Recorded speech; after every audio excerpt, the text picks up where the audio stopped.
Esta es una reproducción cartográfica de la bahía de Manila, con su punto dominante la isla del Corregidor, la entrada de Boca Chica y la entrada de Boca Grande. En la bahía de Manila tenemos la capital del archipiélago, Manila, y la península de Cavite, unida al territorio peninsular por la península de Dahalicán. Vamos a acercarnos un poco a esta maqueta para poder ver con un poco más de detalle cuál era la situación de la ensenada y cuál era la posición de las escuadras españolas y cuál es la posición de la escuadra del almirante Dewey, contando para ello con la colaboración del capitán de fragata de la Marina de Guerra cubana, don Gustavo Placer Cervera, el comandante del ejército de los Estados Unidos, señor David Cole, y el coronel de ingenieros del ejército español, don Carlos Zamorano. Empezaré yo mismo dando una breve descripción de lo que será la posición de la escuadra del almirante Montojo en la mañana del 1 de mayo de 1898. Tenemos el Reina Cristina, que era su buque insignia, el Castilla, el Isla de Luzón y el Isla de Cuba en una línea siguiendo Punta Sangley. En la ensenada de Caño Cao tenemos a don Juan de Austria, a Alejandro de Ulloa y al Marqués del Duero. Para que nos describa la situación de las defensas costeras, le paso la palabra al coronel don Carlos Zamorano. El coronel. Muchas gracias. La costa está muy mal defendida, la artillería es muy deficiente, se ha artillado muy deprisa y solamente mantendrán el fuego, un poquito en competencia con la escuadra americana, los 2 cañones Ordóñez situados en Punta Sangley. En el fondo de la bahía de Manila, en un ancho de unos 4 kilómetros, hay 10 baterías también muy anticuadas. Solamente 4 cañones de hierro son capaces de hacer un fuego relativamente eficaz. De todas formas, están situados a 8 kilómetros de la flota y no... Se formó antes del amanecer y entró en la bahía de Manila en una línea de batalla encabezada por el Olympia y el Baltimore. Los buques seguían la indicación de 5 brazas en sus cartas y estaban aproximadamente a 3 millas de la flota española.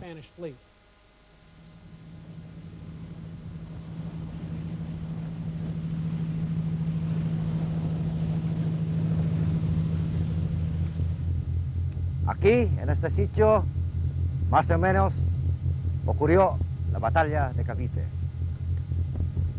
En esta zona general estaba formada la flota castellana y a 3 millas afuera de ella estaba formada la flota americana.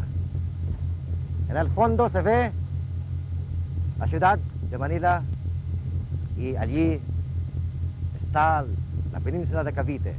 La medianoche del día 30 de abril de 1898, el almirante Montojo conoce de la presencia del escuadrón del almirante Dewey entrando en la bahía de Manila. Reúne a sus comandantes a bordo del buque insignia, la Reina Cristina, para darles sus últimas instrucciones. Al final de ellas, su orden es: se hundirán los buques para evitar que estos caigan en manos del enemigo. Montojo ordena toque de atención y se dirige a sus hombres. El enemigo está a la vista y confío en que todos demostremos en el combate que sois dignos compañeros de vuestros antepasados en la historia patria. ¡Viva España! ¡Viva el rey! Mientras, en el bando americano, Dewey, desde el buque insignia Olympia, para enfervorizar a sus hombres, ordena izar en la driza del mástil de popa una señal que en el código de banderas conforma la frase "Remember the Main".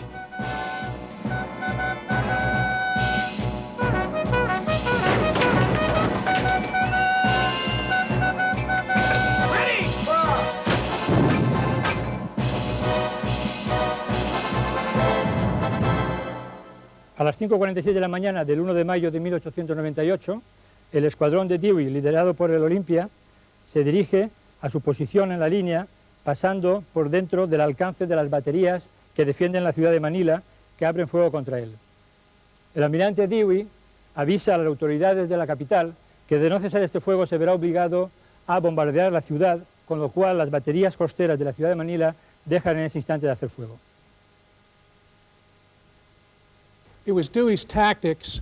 La táctica de Dewey era aprovechar el máximo número de cañones, así que avanzó en una línea frente a la flota española, utilizando primero todas sus baterías de babor, recorriendo unas 2 millas a 6 nudos. Volvió con sus baterías de estribor apuntadas e hizo varios pases en forma de 8.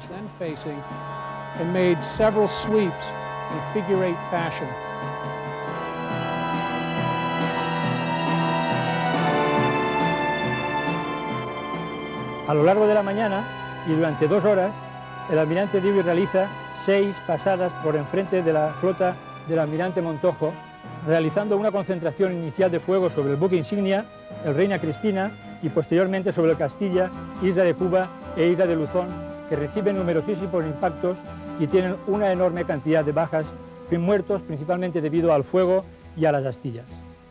A las 7 de la mañana, el Reina Cristina realiza un intento desesperado, saliéndose de la línea e intentando embestir al Olimpia, pero la cantidad de proyectiles que recibe es tal que se ve obligado a regresar a su lugar.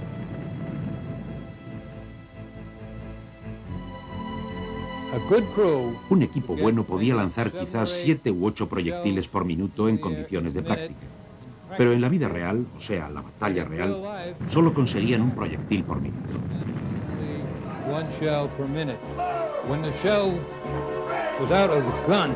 Cuando un proyectil sale del cañón, sale a una velocidad tremenda, unos 2000 pies por segundo, y lo acompaña un fogonazo y mucho humo. Y eventualmente ese proyectil llega a alguna parte. Se espera que alcance el buque del enemigo, pero en general no lo hace. Pero cuando lo consigue, devasta ese buque, porque el buque no lleva blindaje, y el proyectil estalla en un sitio como este donde nos encontramos, y destruye todo a nuestro alrededor y despedaza a los marineros. Y eso es lo que les pasó a los barcos españoles esa mañana.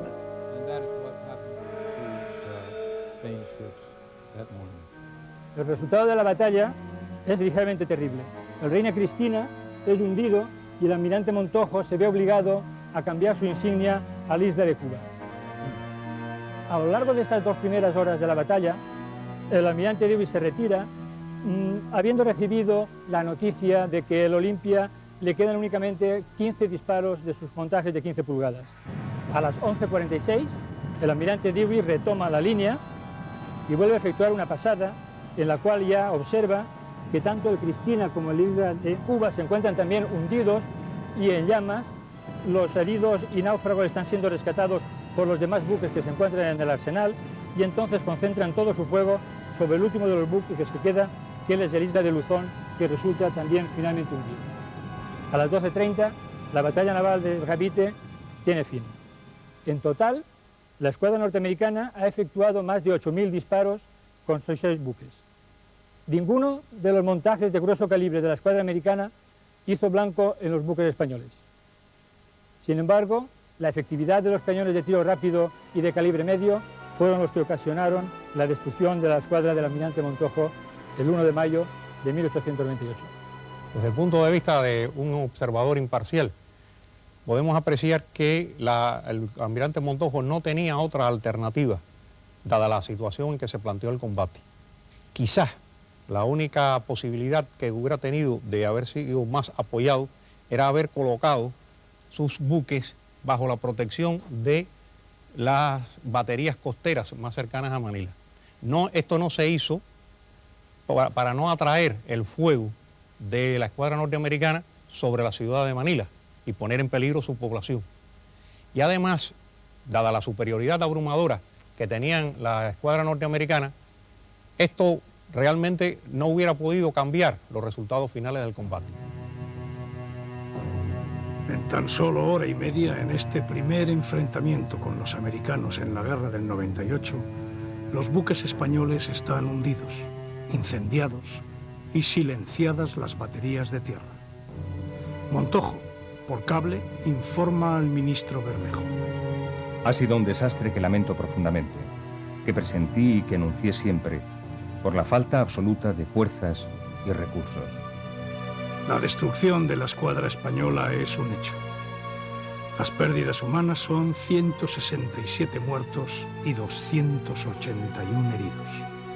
La escuadra americana apenas tuvo daños y solo 8 heridos en el Baltimore. Se dijo que Cavite había sido un tiro al blanco contra los barcos españoles.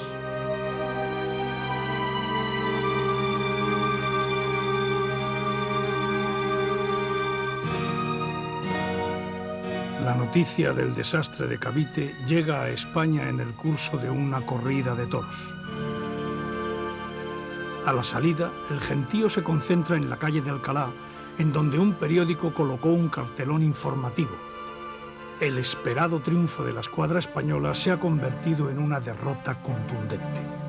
Los madrileños, en manifestación, recorren las calles dando mueras a Sagasta y a Morel y vivas a Huaylar.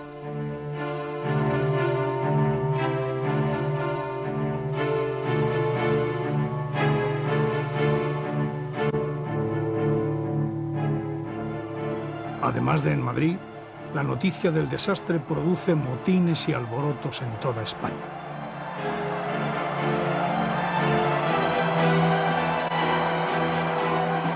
El sentimiento patriótico frustrado se mezcla con una importante crisis de subsistencias. La alteración del orden público se hace grave. En Linares hubo 12 muertos y 14 heridos. El gobierno tiene que suspender las garantías constitucionales.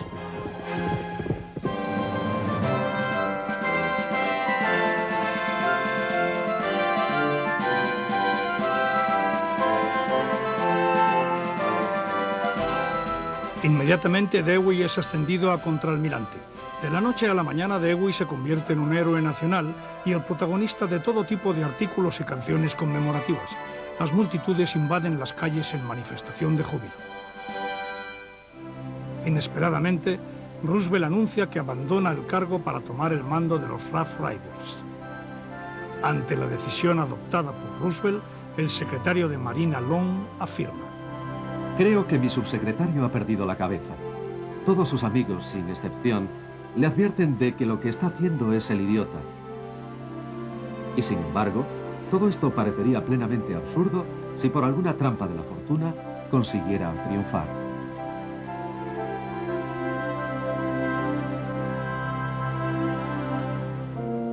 Apenas unas horas después de la derrota española en Cavite, Lord Salisbury, primer ministro inglés, pronuncia un encendido discurso. Podemos dividir las naciones del mundo en vivas y moribundas. Las naciones vivas se irán apropiando gradualmente de los territorios de las moribundas. En estos momentos la resonancia del discurso en la opinión española es muy grande. Inglaterra se muestra claramente inclinada hacia el nuevo imperialismo americano. Las unidades que van a tomar parte en la invasión de Cuba son llevadas desde sus campamentos de instrucción a la ciudad de Tampa, en la península de Florida. Los mandos se concentran en el Hotel Tampa Bay, un impresionante proyecto de corte oriental que es uno de los orgullos de la floreciente ciudad. Una nube de periodistas acudió también para reflejar unos sucesos que centran la atención de todo el país.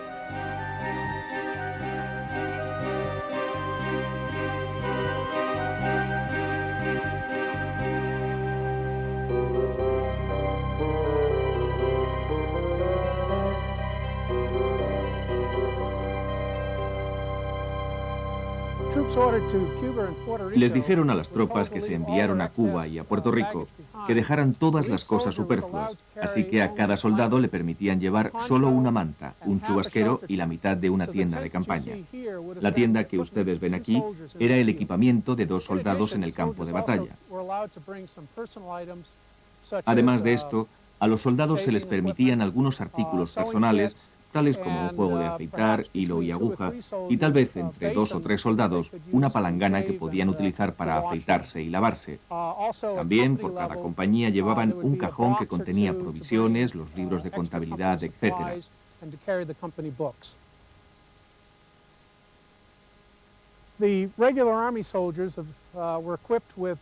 En cuanto al armamento, los soldados llevaban un fusil de 1892 con un cargador para 5 disparos. La munición la llevaban en el cinturón para poder recargar rápidamente.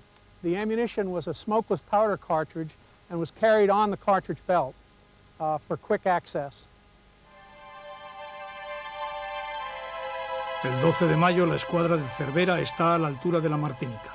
Las autoridades francesas le niegan el aprovisionamiento de carbón, un equipamiento que acabará consiguiendo en Curazao. Desde allí pone rumbo a Santiago de Cuba, el único puerto cercano no bloqueado. Después de 4 días de navegación, consigue arribar sin ser descubierto por la flota americana. Desde el Palacio Real se envía un telegrama a Cervera. Su Majestad me manda que en su real nombre felicite a vuestra excelencia por la pericia demostrada y salude tripulaciones escuadra, cuyo movimiento sigue con interés. La noticia salta a primera página de los periódicos. El pueblo español se lanza a la calle en manifestación de alegría.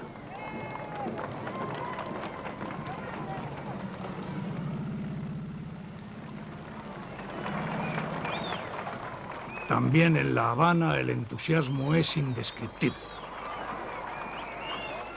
La llegada de la flota de Cervera a Santiago de Cuba fue celebrada en España como una verdadera proeza. Sin embargo, la misma le situaba al contraalmirante en una verdadera encrucijada. Las características de la bahía de Santiago de Cuba hacían de esta muy vulnerable al bloqueo norteamericano. Había podido entrar y ahora su tarea era salir. Dentro de Santiago de Cuba la situación es difícil. Cervera no encuentra aquí los abastecimientos que puede esperar y necesitar. No tiene posibilidades de reparar sus buques, ni siquiera de limpiar sus fondos. Tampoco hay combustible. La ciudad bloqueada por mar y por tierra por la escuadra y el ejército americano. Se sufren escaseces y limitaciones.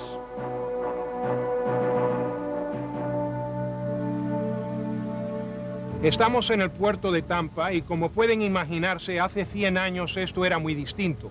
Pero aquí era la terminación del ferrocarril y aquí es donde traían a todos los soldados que desembarcaron de los trenes y embarcaron en los barcos que los estaban esperando y todos estaban aquí esperando, como se pueden imaginar, miles de soldados, miles de caballos que, por cierto, nos dieron muchos dolores de cabeza en Cuba, y entonces este era el punto importante porque aquí salieron para Cuba esos soldados y los Rough Riders en la guerra del 98.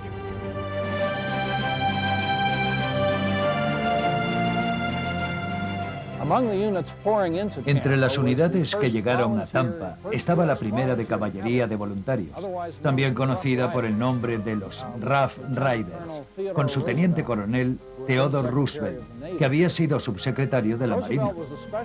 Utilizando su don de improvisación, Roosevelt era especialmente agresivo y eficaz, procurando provisiones, transporte y sitio en los barcos para sus hombres.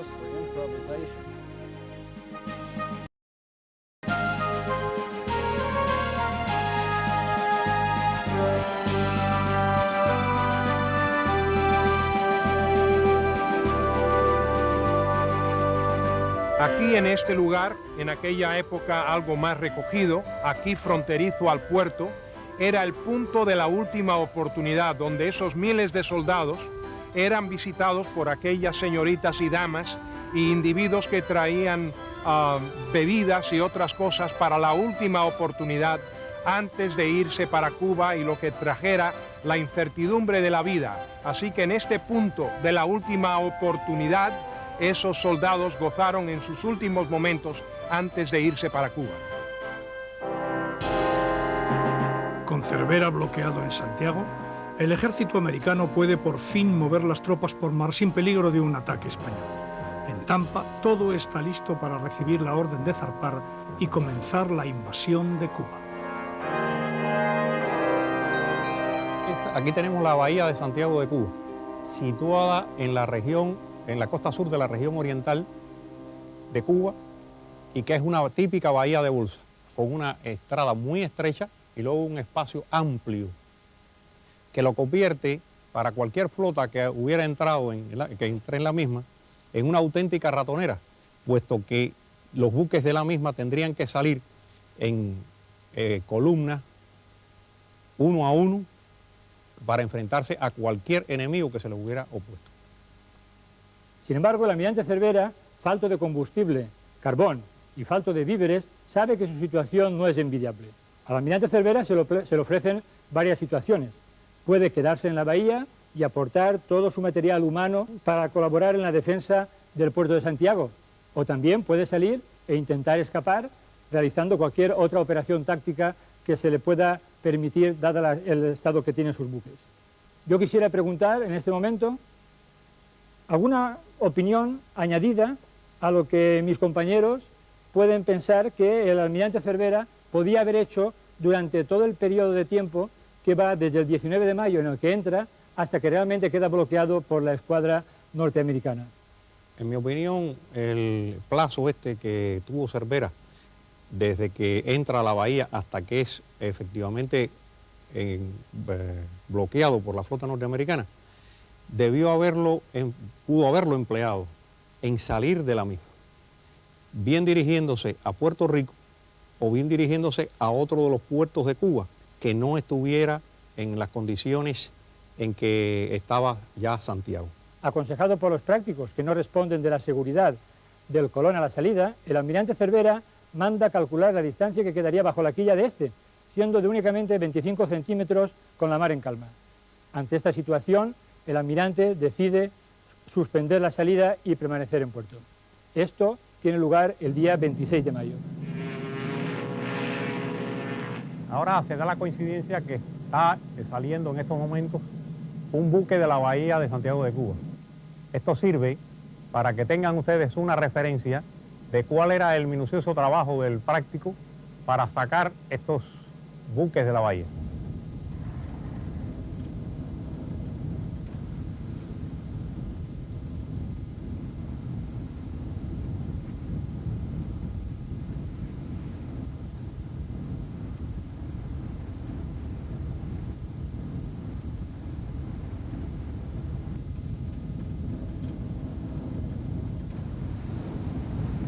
Como podrán apreciar, este armamento del cual estaba dotado el castillo del Morro es completamente obsoleto para la época. Del siglo XVIII era el que podía oponerse a la escuadra norteamericana.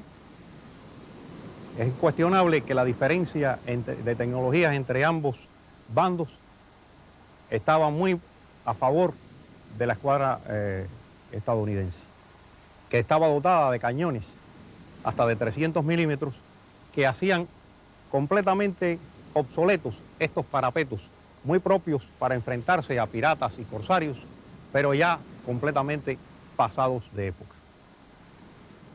Además de la batería del Morro, el sistema defensivo de la boca de la bahía de Santiago de Cuba, que es, como vemos, muy estrecha, contaba con la batería alta de la Socapa. Este es un cañón González Hontoria de 160 milímetros de calibre.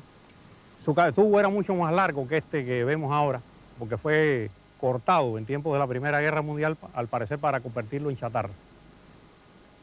Estos cañones eran cañones navales, pertenecían al crucero Reina Mercedes, fueron desmontados del mismo y traídos a lomo de mulo por los artilleros españoles y emplazados en apenas un día para que sirvieran a la defensa contra los buques norteamericanos que se encontraban frente a la costa de Santiago de Cuba.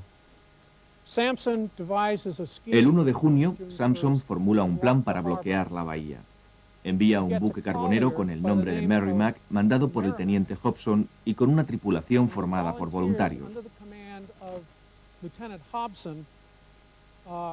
La misión consiste en hundirlo en medio de la bahía para bloquear la salida de los barcos de Cervera. Para. Es aquí exactamente. Nos encontramos frente al delerito, o es decir, sobre lo que queda de lo que fue el Merrimack. Aquí en este lugar exactamente es donde él se encuentra. Aquí los pescadores acostumbran a fondear para pescar sobre él, ya que los peces acuden sobre los restos de lo que quedó del Merrimack. El 16 de junio, con destino a Manila, zarpa de Cádiz una escuadra improvisada al mando del almirante Cámara con 4.000 hombres. Enterado Hearst de los planes españoles, envía la siguiente carta a su corresponsal en Londres. Querido Krill, desearía hiciese los arreglos necesarios para comprar algún vapor inglés, conducirlo a la zona más estrecha del canal de Suez y hundirlo donde obstruya el paso de la flota española. Lo que quiero sencillamente es que usted esté en condiciones de hacerlo. en caso de que optase por ello más adelante. Sinceramente suyo, William Randolph Hearst. La carta que acaban ustedes de ver y de oír es uno de los muchos testimonios de la frenética actividad de los magnates de la prensa americana, entre ellos William Hearst, en promover la guerra de Cuba y naturalmente en triplicar, cuadruplicar, quintuplicar sus tiradas en competencia unos con otros con el pretexto del conflicto. Muchas veces no suele hablarse del mismo tipo de prensa en España y conviene que el espectador sepa que, como decía, por cierto, el editorial de un periódico de la época y también de nuestro tiempo, La Voz de Galicia, la prensa española no le anduvo a la zaga a la americana en amarillismo, jingoísmo y despropósitos. En aquel tiempo de desmesura y despropósito, puede decirse que eran pocos los que pensaban lo que decían, pero aún eran menos los que decían lo que pensaban. Prácticamente ningún político, con algunas excepciones, la gallarda y valiente postura del venerable dirigente catalán republicano Pi Margall, la del entonces muy minoritario dirigente del Partido Socialista Español, Pablo Iglesias, pero en general la inmensa mayoría de los políticos españoles vivieron persuadidos de que tenían que remar a favor de lo que ellos consideraban que era la opinión pública mayoritaria. Las tropas americanas que habían zarpado de Tampa se dirigen hacia la costa oriental cubana. De acuerdo con los revolucionarios cubanos, se decide que la fecha del desembarco sea el 22 de junio. El lugar, la playa de Daiquirí, a tan solo 50 kilómetros de Santiago, donde está atracada con graves problemas la flota de Cervera.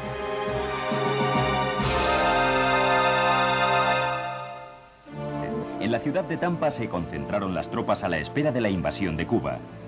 El actual subsecretario de Marina, Teddy Roosevelt, se puso al frente de una unidad especial creada por él mismo, los famosos Rough Riders. La escuadra de Pascual Cervera salía de Cabo Verde rumbo a las Antillas y conseguía burlar el bloqueo de la flota americana. La otra flota, la del Pacífico, al mando del almirante Dewey, venció a la española en la batalla de Cavite.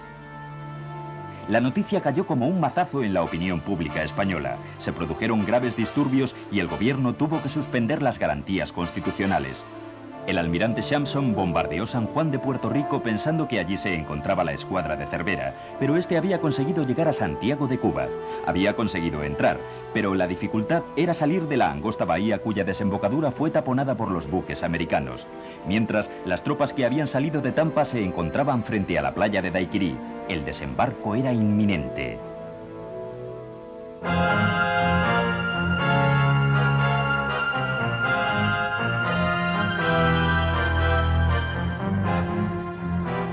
Por este lugar, el 22 de junio de 1898, se efectuó el inicio del desembarco del 5º Cuerpo de Ejército Norteamericano, dirigido por el general Shafter. Como ustedes podrán imaginarse, en un espacio tan pequeño como este,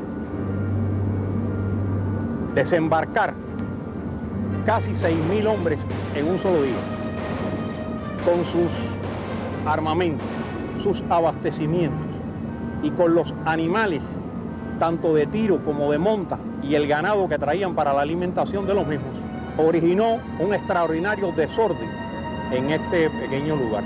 Hay que tener en cuenta que las Fuerzas Armadas de los Estados Unidos no tenían una experiencia previa en la realización de acciones de este tipo y que por lo tanto el mando del mismo estaba completamente difuso entre la Marina y las fuerzas del ejército.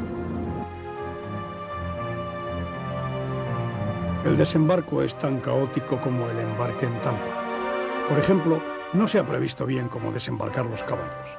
Al final optan por descolgarlos con cinchas y tirarlos al agua, como podemos ver en estas imágenes.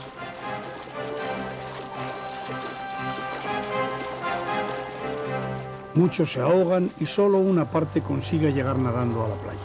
Pese a todo, el desembarco se hace casi sin oposición. Los 300 soldados españoles que están en la guarnición de Daiquiri, nada más empezar el bombardeo, se retiran. Las tropas americanas se internan en la isla.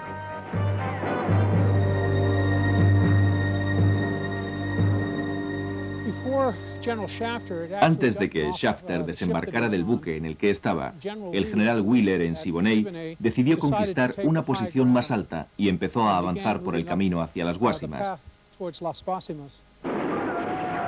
A los 12.000 americanos desembarcados se unen las tropas de apoyo cubanas, con lo cual el ejército aliado suma un total de 22.000 combatientes, mientras que en la ciudad de Santiago y en sus defensas exteriores los soldados españoles no pasan de 8.000.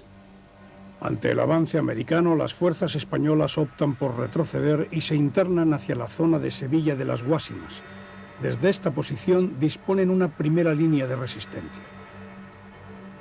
A través de una estrecha senda avanzan las tropas americanas apoyadas por una vanguardia del ejército cubano en calidad de exploradores, guías y servicio de seguridad.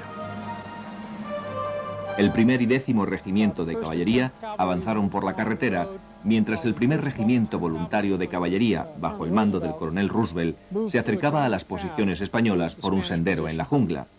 Esta histórica fotografía da fe del primer disparo de cañón hecho por las tropas americanas contra el ejército español. La lucha fue feroz e igualada durante unas 2 horas. Al final, las fuerzas españolas se replegaron hacia Santiago. Los americanos avanzan sobre 2 posiciones importantes, las Lomas de San Juan y el Caney. Ambas están defendidas por un contingente aproximado de unos 500 hombres, no más. Los norteamericanos dan cifras mucho más elevadas, pero son 500 hombres normalmente. Aquí tenemos el escenario del combate, el Caney. El calor era elevado, lo que hacía que el vestuario de las fuerzas invasoras norteamericanas, completamente inadecuado, los hiciera despojarse de las mismas en muchas ocasiones. Como podemos ver, el Fuerte El Viso estaba situado en una elevación bastante prominente, pero no lo suficiente, puesto que esta altura era dominada por otras, como por ejemplo aquella donde los norteamericanos emplazaron su artillería.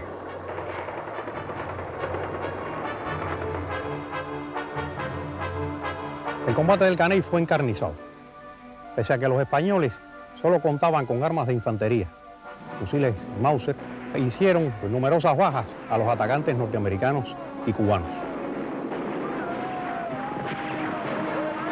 Estamos en el escenario del histórico combate de San Juan. En esta altura, en lo que hoy es un centro conmemorativo, estaban situadas las fuerzas españolas que la defendían. Las fuerzas norteamericanas atacaban desde esa dirección. Como podrán apreciarse, la topografía del terreno hace muy difícil el avance. La loma es sumamente escarpada y solamente por algunos lugares puede ascenderse a ella. Esto permitió a los defensores tenaces y heroicos mantener al raya a los atacantes y causarles numerosas bajas. El ataque americano avanzaba y subía hacia las trincheras españolas en lo alto de las Lomas de San Juan, con las tropas americanas moviéndose sin mucha dirección de los altos mandos. Era como si cada unidad luchara independientemente y en el área alrededor del fortín de San Juan, muchas de las tropas americanas de los distintos regimientos, tanto de la caballería como de la infantería, se mezclaron.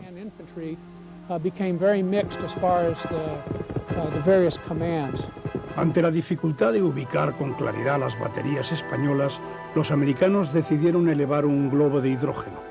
Los tripulantes desde la barquilla consiguen una perspectiva privilegiada del terreno, pero también delatan su posición atrayendo el fuego español.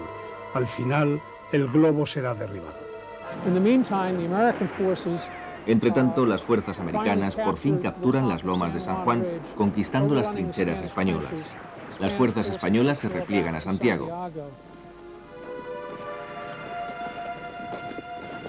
El balance final de la batalla es de 235 muertos y 817 heridos por parte norteamericana, 100 muertos del ejército cubano y 34 muertos y 236 heridos en las filas del ejército español. Mientras esto ocurre en tierra, en el campo naval, podemos ver que se ha establecido un bloqueo a lo largo y ancho de la entrada de la boca a la ría de Santiago de Cuba, mediante la unión de las dos escuadras. Este es aproximadamente el punto de vista de la escuadra norteamericana que establecía el bloqueo a la entrada de la bahía de Santiago de Cuba. De noche, los buques se acercaban hasta que el semicírculo se estrechaba a unas 3 millas de radio y simultáneamente uno de los buques se colocaba haciendo turnos de 2 horas frente a la boca de la bahía a una distancia aún menor, iluminándola con un proyector semejante a este que tenemos aquí, de manera tal que cualquier movimiento que se hiciera en el canal fuera detectado por ellos. Mucho se ha comentado acerca de que si el almirante Cervera podría realizar la salida de este puerto en horas nocturnas, a los efectos de cubrirse y quizás poder salvar su escuadra. Pero bueno, yo como práctico considero que con práctico él podía haber salido de noche, pero no era lo más conveniente, ya que la flota enemiga norteamericana había bloqueado la entrada del puerto y con sus reflectores, que eran potentes, iluminaban toda la salida del puerto. Y esto a su vez encandilaba tanto a los timoneles como a los propios prácticos y podría resultar una salida tenebrosa. Tras el combate terrestre del día 1 de julio, se toma la decisión por parte del general Blanco en La Habana de que la flota se haga a la mar ante el temor de que se vea o encerrada en Cuba o capturada por las tropas terrestres que sin duda tomarán la ciudad. El almirante Cervera ordena reembarcar a sus tropas. Todos los capitanes de la escuadra de Cervera coinciden en afirmar que la escuadra significará la destrucción y no apoyan la decisión de su almirante, pero la obedecen. Estamos saliendo de la bahía de Santiago de Cuba, justamente a la misma hora en que aquel dramático 3 de julio de 1898 lo hiciera la escuadra del almirante Pascual Cervera. Como marino, me embarga en este momento una gran emoción. Por suponer solamente bajo qué tensión y bajo qué dramático momento lo hacía aquel marino español que, cumplidor de su deber, se enfrentaba a una escuadra muy superior en fuerzas, sabiendo perfectamente que iba a ser aniquilado. Cervera, consciente de esta realidad, ordenó en su arenga vestir de gala a la tripulación. Con esto le confería un ribete aún más dramático a aquel momento.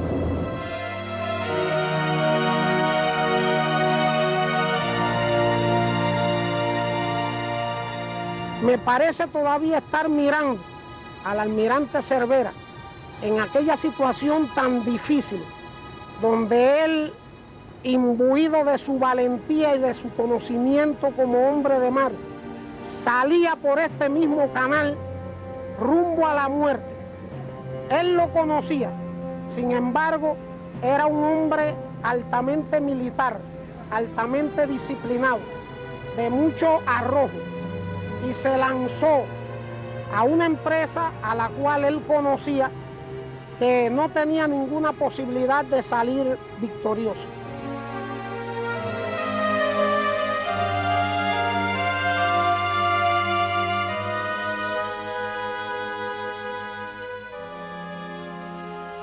A las 9:30 de la mañana, el primer buque español se hace a la mar. Es el buque insignia María Teresa. La intención del almirante Cervera es embestir con el María Teresa al buque insignia de la Armada norteamericana, el Brooklyn, aprovechando el desconcierto para que el resto de la escuadra que sale tras él a toda la velocidad que puedan, en una maniobra que ha sido calificada por los propios norteamericanos como brillante, se dirigirán hacia el oeste intentando escapar de la acción combinada de la flota de bloqueo norteamericana. Después de esto, y ante lo fallido de su maniobra, el María Teresa pone rumbo oeste, seguido por todos los buques de la escuadra. El fuego de los norteamericanos inicialmente se concentra sobre el buque insignia, el María Teresa, que alcanzado por numerosos proyectiles, no tiene más remedio que varar haciéndolo en Punta Cabrera. Los demás buques de la escuadra sobrepasan a su insignia con el almirante Cervera a bordo. El Oquendo, que ha salido ligeramente retrasado respecto de los demás, se encuentra con el grueso de la flota de bloqueo norteamericana concentrando sus fuegos sobre él y es rápidamente inmovilizado, viéndose obligado a varar en las proximidades de donde lo ha hecho su buque insignia. En este lugar quedan aquí los restos del crucero Almirante Oquendo, el cuarto de los buques en el orden de navegación de la escuadra de Cervera, que fue el segundo en ser hundido por la escuadra norteamericana. Y ya irremisiblemente perdido, el comandante del buque, capitán de navío La Saga, decidió embarrancarlo lo más cercano posible a la costa con el fin de salvar a la tripulación.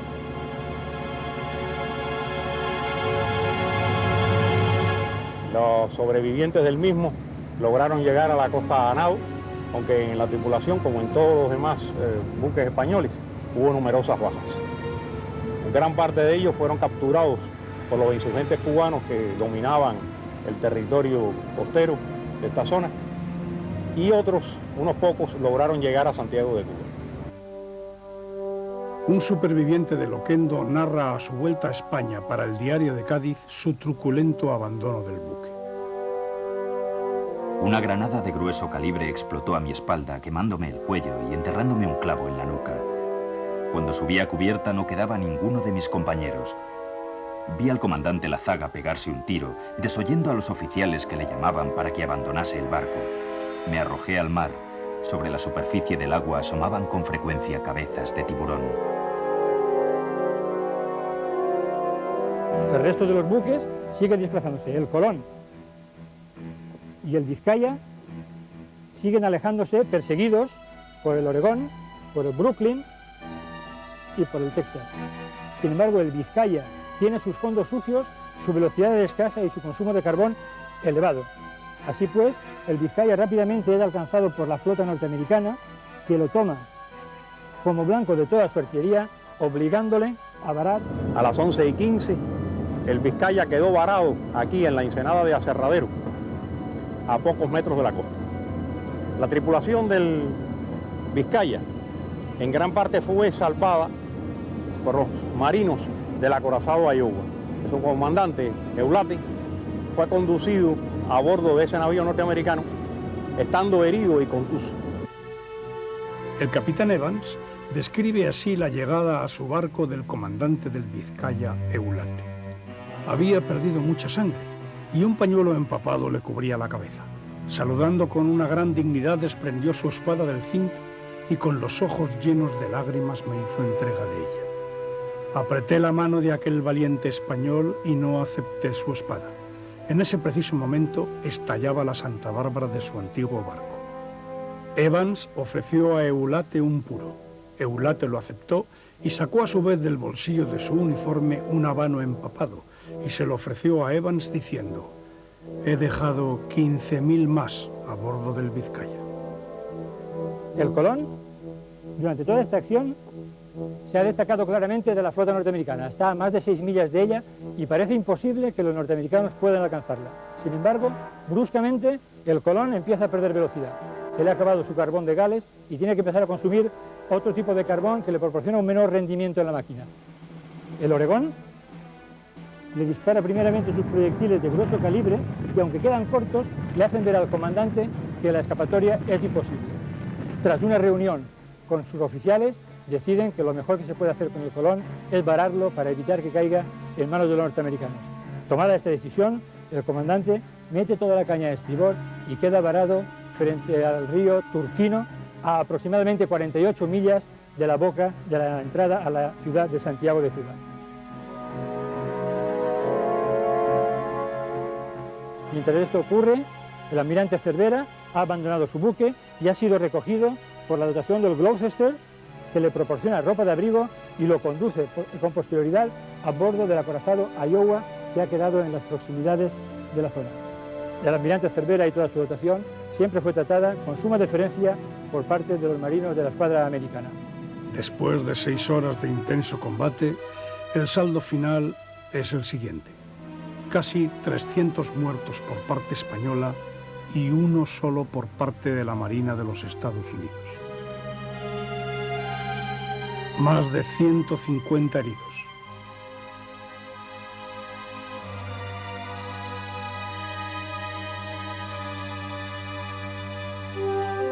Cuatro cruceros acorazados españoles hundidos y 2 destructores.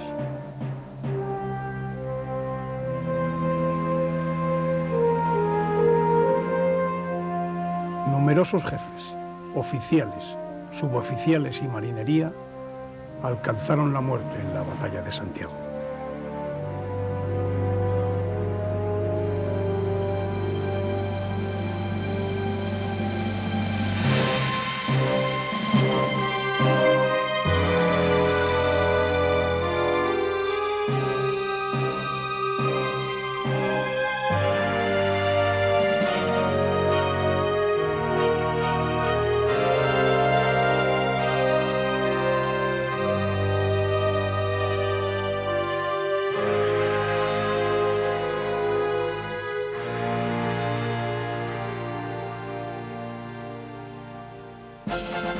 El 4 de julio, día de la fiesta nacional en Estados Unidos, Sampson envía a Washington un telegrama. La flota bajo mi mando ofrece a la nación como un regalo con motivo del 4 de julio la destrucción de toda la flota de Cervera.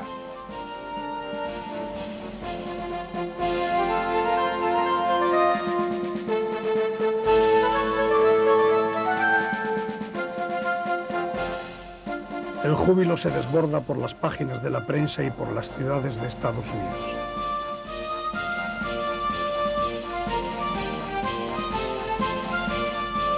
El pueblo se echa a la calle para celebrar la victoria ante España.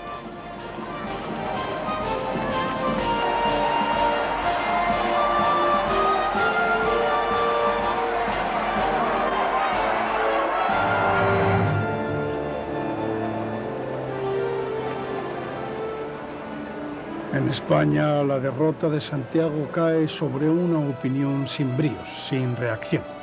Santiago de Cuba puso fin a las últimas esperanzas. A la euforia de la primavera la sustituye el desconsuelo. La bandera estaba arriada.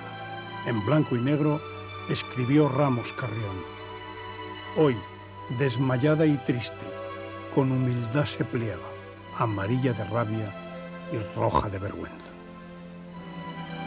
El día después de la batalla, Hearst se acerca con un fotógrafo para examinar los restos de los buques españoles. En su reportaje escribe sobre su visita al Vizcaya. ¡Santo cielo! Es este casco roto y arruinado, negro y abatido, abrasado y calcinado, con un abismo abierto en su proa. Es este el buque noble que todos admiramos tanto y que temíamos no poco mientras estaba en la bahía de Nueva York justo antes de la guerra. Hearst había cedido sitio en sus yates para que los camarógrafos de Edison pudieran filmar escenas de la batalla, que meses después en los cines presenta como grandes producciones dramáticas de la guerra en fotografías animadas.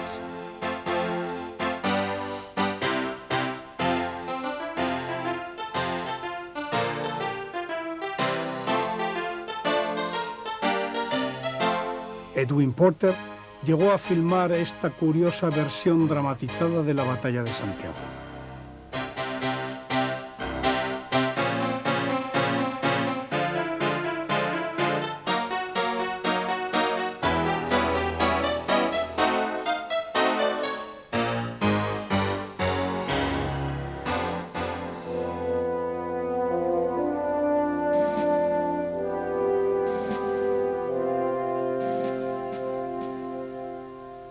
Después de la batalla de Santiago, el Departamento de la Marina necesitaba un sitio para los marinos españoles supervivientes hasta que pudieran ser repatriados. La mayoría de los marineros fueron enviados a Portsmouth, New Hampshire, pero trajeron los oficiales españoles bajo el mando del almirante Pascual Cervera aquí, a la Escuela Naval de Annápolis. Aunque eran prisioneros de guerra, Fueron tratados con sumo respeto y cortesía. Poco después de su llegada, una noche durante la ceremonia de la bandera, el almirante Cervera y su hijo se pusieron en pie y saludaron la bandera americana. Esto fue muy bien recibido entre los que lo presenciaron y se convirtió en noticia de inmediato. Tan solo 3 días después de la derrota de la escuadra española, los Estados Unidos se anexionan Hawái definitivamente. Se cumple así la línea de estrategia global del Pacífico al Atlántico. Bloqueada por mar y sitiada por tierra, la rendición de Santiago es cuestión de días. El 12 de julio, el capitán general Blanco autoriza al general Toral a rendir la plaza.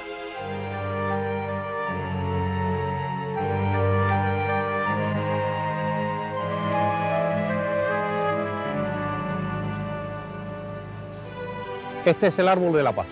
Bajo su sombra frondosa se reunieron los días 14 y 16 de julio los negociadores norteamericanos y españoles para acordar la capitulación de Santiago de Cuba.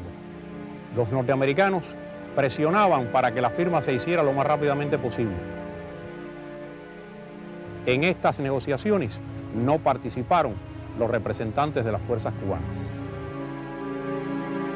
Las tropas americanas se encuentran con graves problemas. Hay ya 3.193 soldados con fiebres de varios tipos.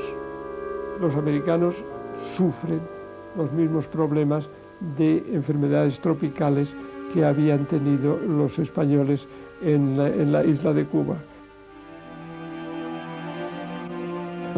Graves problemas logísticos todavía enfrentaban al ejército, porque ahora no solo tenía que abastecerse a sí mismo, sino también a los muchos miles de prisioneros españoles que habían capturado y a la población civil de Santiago.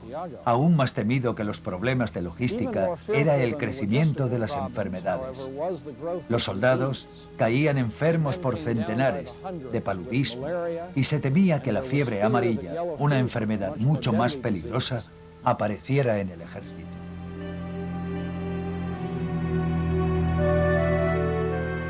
Con la situación empeorando y sin respuesta alguna del Ministerio de Guerra, Roosevelt envía una carta pidiendo la repatriación de las tropas.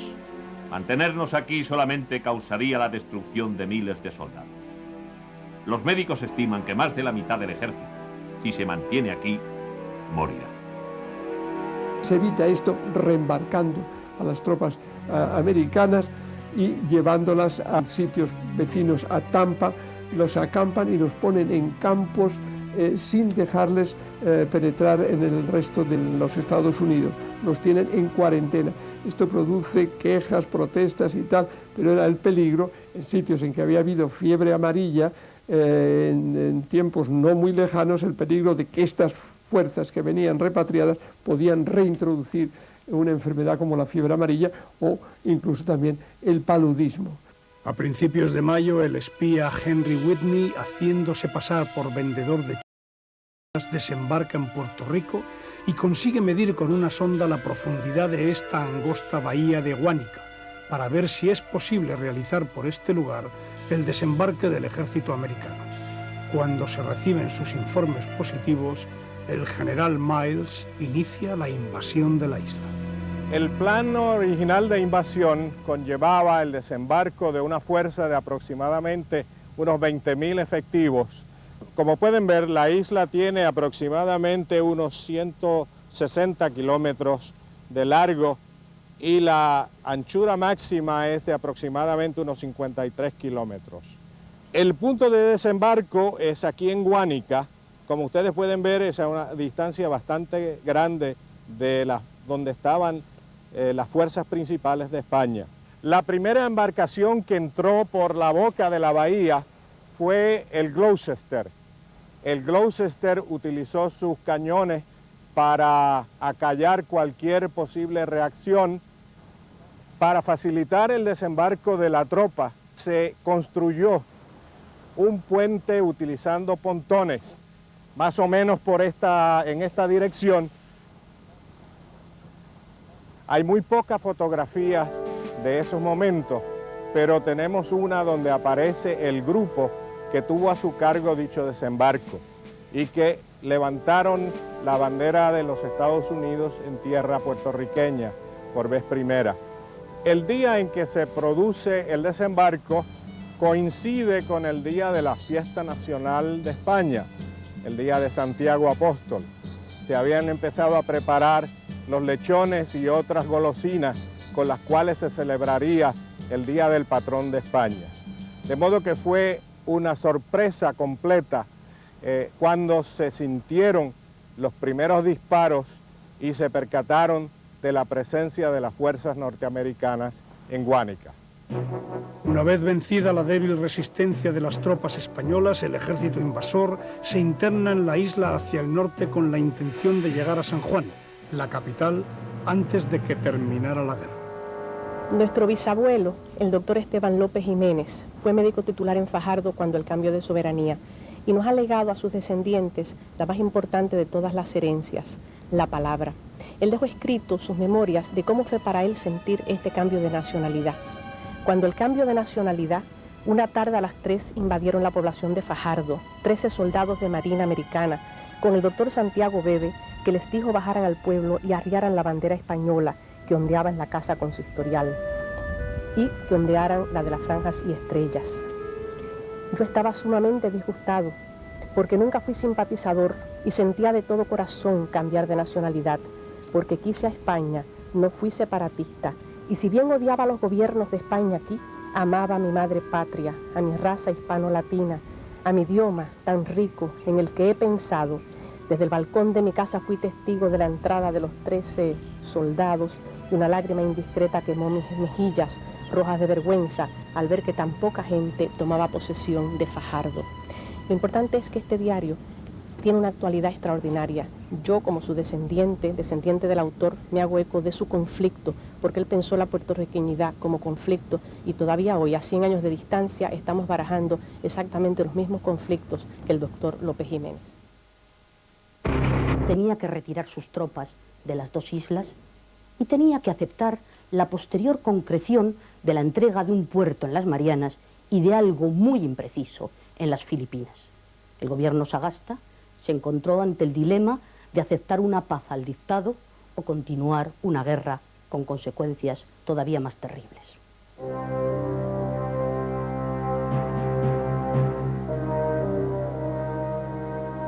En la Casa Blanca, en presencia del presidente McKinley, se firma el protocolo. España renuncia a toda pretensión de soberanía y a sus derechos sobre la isla de Cuba. Cedía a los Estados Unidos la isla de Puerto Rico y una isla en las Ladrones. Los Estados Unidos ocuparán y conservarán la ciudad, la bahía y el puerto de Manila en espera de un tratado de paz que determine la intervención, la disposición y el gobierno de las Filipinas. Los Estados Unidos y España nombran 5 comisarios por país para, reunidos en París, renegociar y concluir un tratado de paz. Con la firma del protocolo se suspenden las hostilidades entre los dos países. El 13 de agosto de 1898, 3 horas después de la firma del armisticio de paz entre España y Estados Unidos, cosa que obviamente no se sabía todavía en Filipinas, tuvo lugar la batalla para la toma de Manila. Los historiadores norteamericanos han señalado que con el fin de evitar bajas y de salvar el honor de los españoles, hubo un pacto secreto entre los mandos de los dos ejércitos. Los americanos bombardearían Manila más allá del núcleo urbano para no dañar la capital ni causar más bajas y luego avanzarían con sus tropas. Los españoles izarían entonces la bandera blanca. Al día siguiente, 14 de agosto, se firmó el acta de capitulación de Manila. La caída de Manila significó la capitulación del archipiélago. Una vez acabada la batalla, las tropas filipinas, que habían ayudado a los americanos en ese esfuerzo, recibieron la prohibición absoluta de entrar en la ciudad. Se sintieron traicionados en los objetivos que llevaban en su lucha y comenzaron a comprender que los fines de los norteamericanos en Filipinas no tenían necesariamente que ver con su ansiada independencia nacional, sino que se inclinaba más bien hacia una anexión colonial de las islas por parte de los Estados Unidos. El primer buque de la Transmediterránea, el Alicante, con soldados repatriados llega a La Coruña el 23 de agosto. Vienen en despiadadas condiciones, pendientes de cobrar los haberes que tarde, mal o nunca se les abonarían. A lo largo del viaje, algunos mueren. A los enfermos se les instala en los insuficientes hospitales.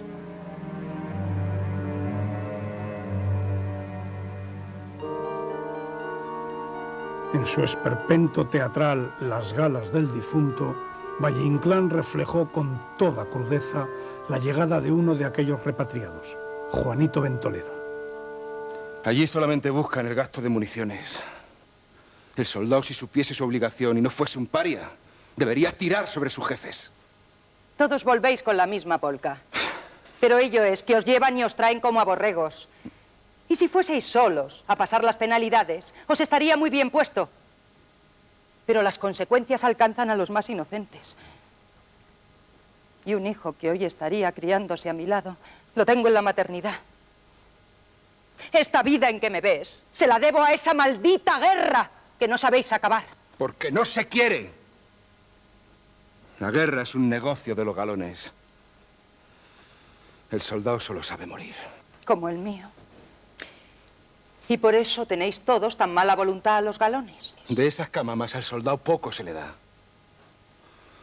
No robarán ellos como roban en el rancho y en el haber. Pues a tumbar galones. Pero todos lo dicen y ninguno lo hace.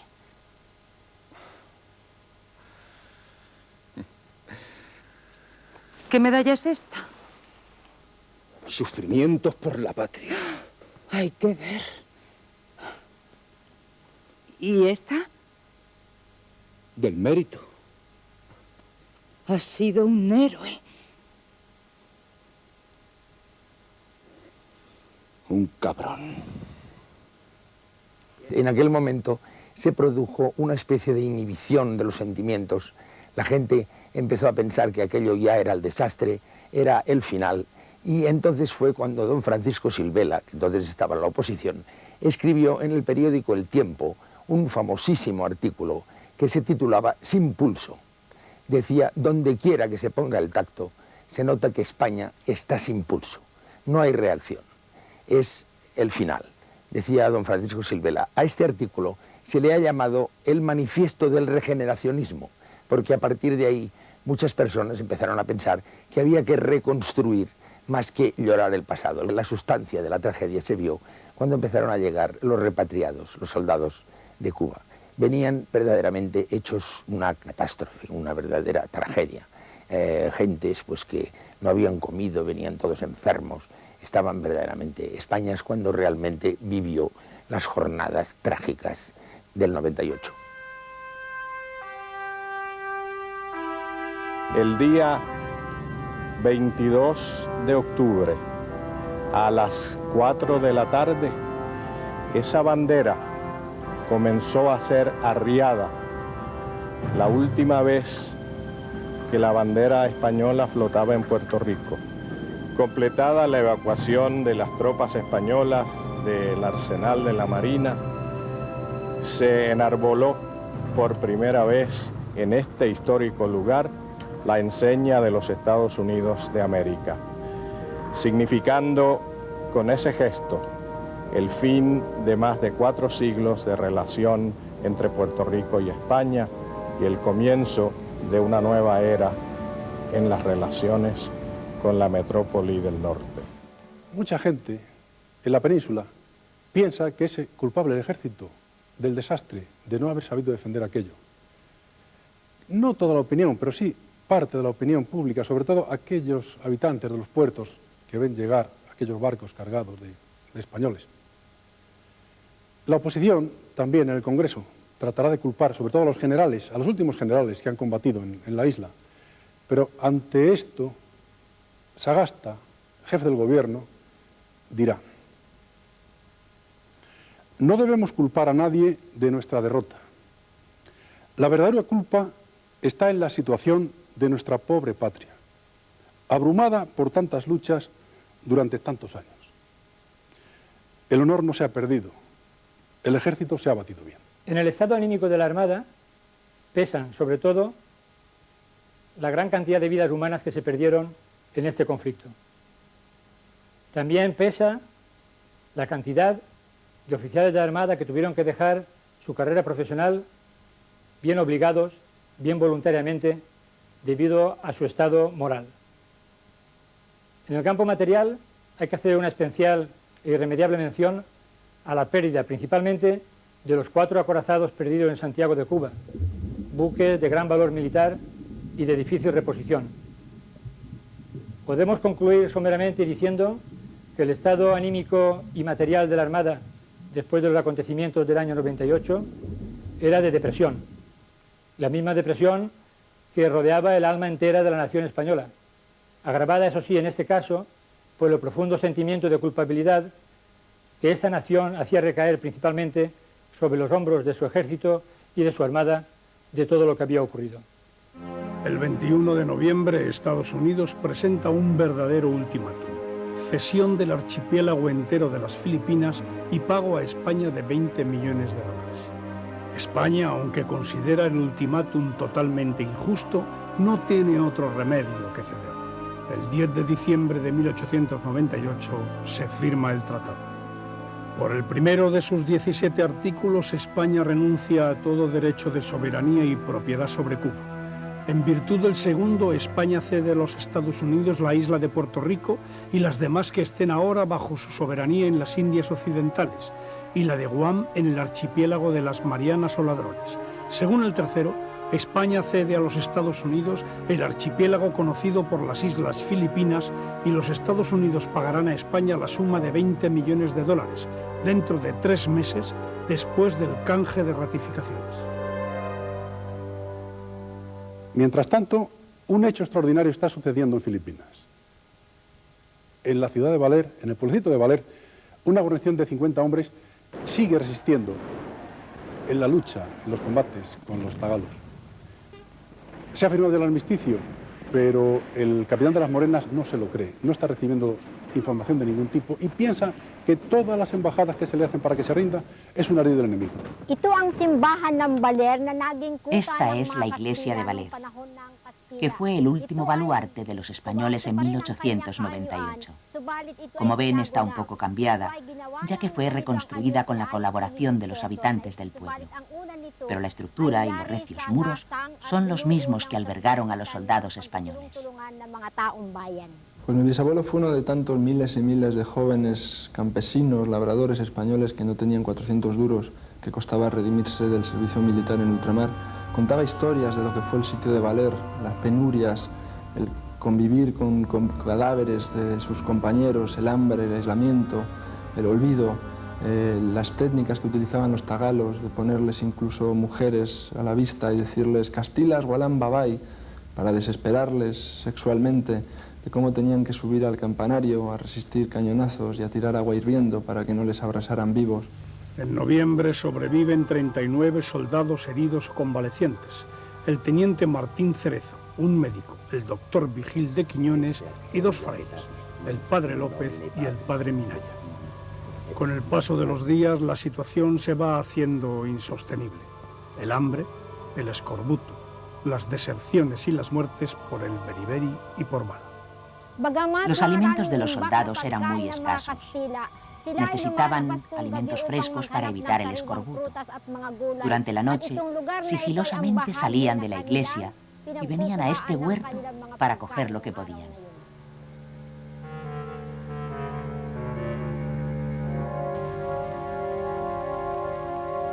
Quiero hablar con el capitán Las Morenas. Soy uno de los oficiales del destacamento. ¿Qué desea? Soy el capitán Olmeda. Vengo de parte del general Ríos para hablar con el capitán Las Morenas personalmente.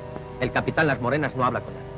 Dígale que traigo unos... Martín Cerezo se niega repetidas veces a entrevistarse con los emisarios enviados desde Manila para que deponga su actitud. Está bien. Venga.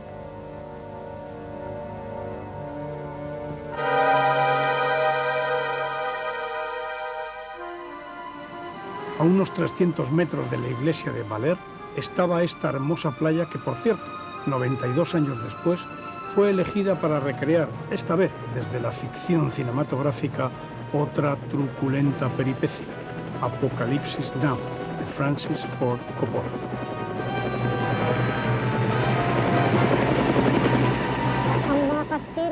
Los españoles siempre estaban a la espera de un buque que les rescatara de su asedio. Una noche, divisaron un navío que llegó a esta playa a unos 500 metros de la iglesia. Pero era un buque americano que ayudaba a los rebeldes filipinos. Es un barco de guerra y nos hace señas. Hace 5 meses que las Filipinas no son nuestras. ¿Es que no me cree? No, señor. El 28 de mayo llegó el teniente coronel Aguilar y Castañeda, enviado desde Manila por el general de los Ríos para rescatarlo. Aguilar iba de uniforme y se entrevistó con Martín Cerezo, pero no consiguió que le creyera. Pero antes de retirarse, Aguilar le entrega un paquete de periódicos españoles. A ver si eso le convence. Yo esperaré hasta mañana a esta hora. Trae ese periódico. En un número de El Imparcial venía la noticia sobre un amigo que había logrado un destino en Málaga. Virgil, todo esto es verdad. Díaz Navarro es íntimo amigo mío. Hemos sido compañeros en el regimiento de Borbón. Él fue destinado a Cuba y me dijo a regresar a Málaga cuando acabase la campaña. Conozco a su familia y a su novia que viven allí. Esta noticia no han podido inventarla los tagados. Entonces tenían razón todos. El capitán Olmedo, el teniente coronel, los parlamentarios. Pero tú también creías que nos engañaban, que no era posible. Dios lo ha querido y ya no podemos retroceder. Solo hay una decisión que tomar. Se redactó y firmó el acta de capitulación que ofrecía una generosidad singular. La fuerza española no queda como prisionera de guerra, siendo acompañada por las fuerzas republicanas a donde se encuentren fuerzas españolas o lugar seguro para poderse incorporar a ellas. Habían transcurrido 349 días de sitio. Sin cesar, mi sangre latiendo, mi vida pidiendo que no te alejes más. El presidente Aguinaldo, impresionado por el heroísmo de los hombres de Valer, extiende un salvoconducto para que puedan llegar a Manila. Los individuos de que se componen las expresadas fuerzas no serán considerados como prisioneros, sino por el contrario como amigos, y en su consecuencia se les proveerá por la Capitanía General de los pases necesarios para que puedan regresar a su país. Los supervivientes de Valer, en penosísima marcha, llevan en camilla a sus compañeros heridos y se dirigen a Manila atravesando la escarpadísima y abrupta Sierra Madre. Hay un hecho curioso sobre este tema que se conoce poco en España y a mí me fascina, y es que un comandante norteamericano que estuvo en el 98 en Filipinas en la guerra se hace con una copia del libro de Martín Cerezo que escribe aquí en el año 1904 y él lo traduce eliminando cualquier crítica que entre líneas Martín Cerezo puede hacer a la jerarquía y al olvido y la negligencia a la que se les sometió a los últimos de Filipinas, y en el año 1910 el comandante Dodge publica Under the Red and the Gold, y inmediatamente pasa a ser referencia obligada para los cadetes en todas las academias militares norteamericanas. Parafraseando un inteligente artículo de Clarín de aquellos años, deberíamos evitar también nosotros ensartar tonterías sobre pretexto de la conmemoración, diríamos hoy, de la crisis del 98. Los actores de la misma pudieron cometer muchos errores, pero no eran una pandilla de señoritos terratenientes estúpidos e intransigentes. El asunto distaba de ser sencillo y cualquier solución presentaba aristas arriesgadas y amenazadoras. Pero en todo caso deberíamos huir de simplificaciones alegres, sacadas de contexto y trufadas de soberbia intelectual. Ni la situación era fácil, ni la solución sencilla, ni la elección inocua. La guerra de 1898 supuso el final de la presencia de España como potencia de segundo orden en el tablero mundial y la aparición del poderío económico y político de los Estados Unidos. Sin embargo, para la política interior de España, el 98 fue positivo. Hay un gran desarrollo industrial impulsado por la repatriación de capitales y todo el sistema financiero se aviva con la llegada de dinero procedente de Cuba. La sacudida del 98 fue sobre todo dramática, brutal en Cataluña, donde la burguesía barcelonesa pierde su gran mercado con la independencia de Cuba, y de ahí el nacionalismo catalán va a adquirir ese sentido de agravio que le va a acompañar durante buena parte del siglo XX. Y yo creo que todos debemos tomar lecciones del 98. El 98 no es una fecha solamente cubana, española, norteamericana, filipina, puertorriqueña, es una fecha universal. Entonces yo invito a los españoles y a los iberoamericanos a proyectarnos hacia el mundo sobre la base de lo que ha pasado y los peligros que actualmente tiene el mundo. Ya hemos sido un conjunto, o somos un conjunto de naciones hermanadas por un ideal. Es posible que no haya fácilmente en el mundo un conjunto de naciones como las nuestras, hermanadas, identificadas en una escala cultural. Es imposible dejarlo pasar por alto. Vamos a extenderle un abrazo al pueblo norteamericano también, ¿por qué no? Vamos a extenderle un abrazo a todos los norteamericanos, los latinoamericanos y al mundo entero. España, Iberoamérica, Cuba, todos nuestros países pueden hacerlo. ¿Qué hubiera pasado si los Estados Unidos no hubieran intervenido en abril de 1898? Lo más probable es que de alguna manera España se hubiera visto obligada a soltar Cuba. Es presumible que los Estados Unidos acabaran interviniendo en algún momento. Seguramente los cubanos son los responsables de su independencia, pero los Estados Unidos remataron al ejército español rápidamente, algo que hubiera llevado mucho más tiempo si el ejército y la marina americana no hubieran intervenido como hicieron en el Caribe y el Pacífico. Yo creo que Filipinas tiene que volver. Y tenemos que volver a Filipinas. Hay una canción anónima del siglo pasado, cuyo ritornello, cuya estrofa dice: volveré Filipinas, volveré. Volveré a decirte que te quiero. Volveré Filipinas, volveré. Ha pasado un siglo de independencia para Filipinas y naturalmente nos volvemos a encontrar. España tiene que volver y tenemos que volver a Filipinas y decirle que no se sienta sola.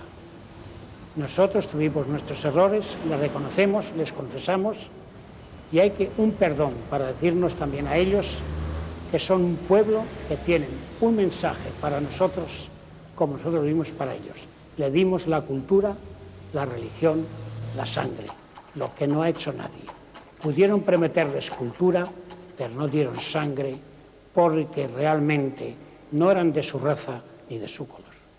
Me parece increíble, a los 10 años de terminada la guerra, cuando están vivos miles de los soldados que lucharon contra el ejército independentista cubano y miles de los soldados cubanos que lucharon contra el ejército español, llegue 1 millón de españoles y se queden en Cuba. En una ocasión, cuando mi hijo y yo escribimos un libro precisamente sobre el ejército español en Cuba, pensamos a quién dedicarlo y lo dedicamos a los abuelos. Y recordábamos que quien les está hablando aquí es miembro de una familia que estuvo dividida profundamente en la guerra, con hombres militares y militares de alto nivel en los dos bandos de la guerra. Y que después de eso solamente podemos decir lo que decimos en el libro. Estos hombres, divididos en la guerra, cuando terminó la guerra, nos enseñaron a amar a España y a amar a Cuba.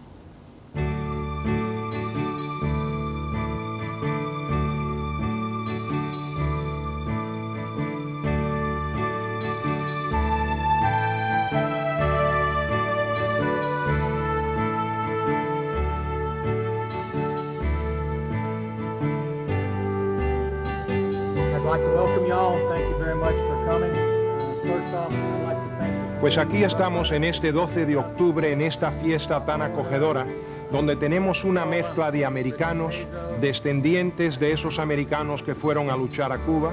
Tenemos cantidad de españoles, tenemos cantidad de cubanos, puertorriqueños.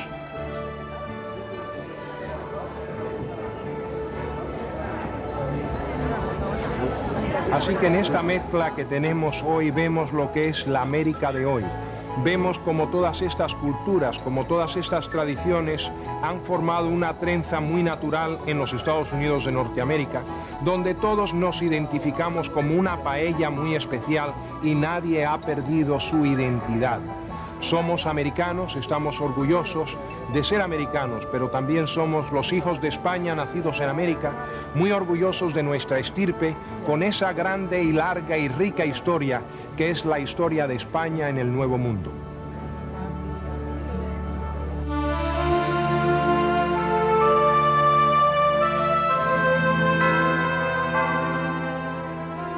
Durante la guerra de 1895 a 1898 mueren en combate en Cuba un general, 81 oficiales y 704 soldados españoles. Pero son las enfermedades tropicales, como ha quedado explicado a lo largo de esta serie, la causa principal de las bajas.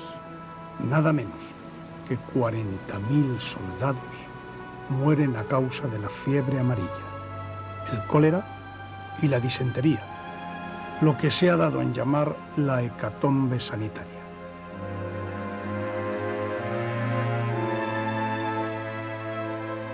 En total, y con bastantes reservas, ya que las estadísticas de la época no son del todo fiables, el balance total de muertos españoles puede calcularse en torno a unos 55.000. España ni se acaba ni se va. Es la entraña de una voz que si se apagara en los hombres seguiría hablando en las piedras. Cuando no pueda ser otra cosa, piedra será España en nuestros propios cuerpos, bajo esta tierra.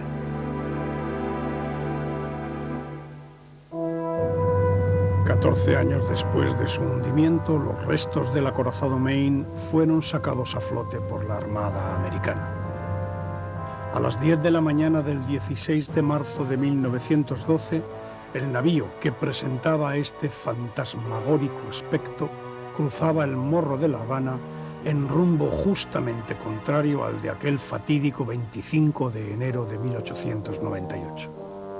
Más de 50.000 cubanos contemplaban en absoluto silencio, desde el malecón, el paso de la comitiva.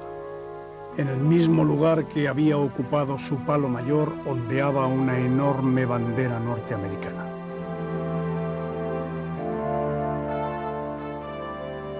A las 5:30 de la tarde, a 4 millas de la costa, se abrieron las válvulas y el Maine desapareció para siempre.